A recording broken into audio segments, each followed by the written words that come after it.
Бүгін шебер қолдар үйірмесіне Абай атындағы Шығыс Қазақстан гуманитарлық колледжінің білім алушыларынан құралған бұрымдылар тобының белсенді қыздары дәстүрлі бас қосуға келіп отыр.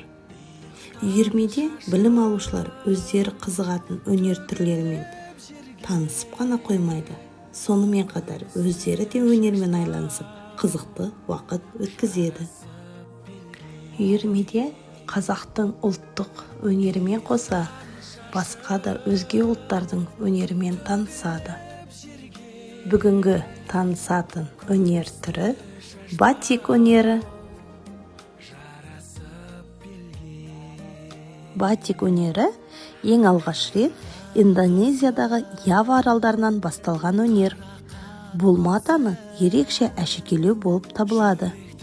Батик, ба сөзі мата, мақта, ал тик тамшы, нүкте деген мағынаны білдіреді.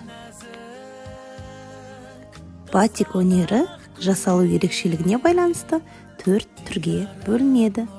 Ыстық батик, салқын батик, түйінді батик және де еркін батик. Батик өнеріне қолданатын құрал-жабдықтар: матаға сурет салуға арналған арнайы бояулар, қылқаламдар, сондай-ақ матаны керіп сурет салуға ыңғайлы болатын әртүрлі арнайы рамалар қолданылады. Бүгін бұрымдылар тобының қыздарымен бірге еркін батик тақырыбындағы өнер түрімен танысамыз. Қазіргі қоғамда ерекше орын алып жатқан заманауи киімдерге ұлттық нақышты бере отырып, күнделікті киюге жарамды киімдер дизайнын ойластыру ерекше қарқын алуда.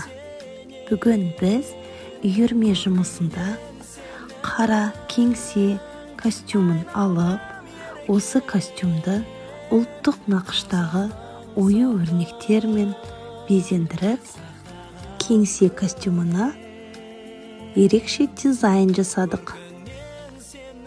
Осылай арнайы матаға, кенепке сурет салуға арналған бояу түрін қолданып, қылқаламдардың көмегімен ерекше әдемі суреттер сала отырып дизайн жасадық. Негізінде адамзат ежелден мата кенептерінде кескіндер жасаумен айналысқан.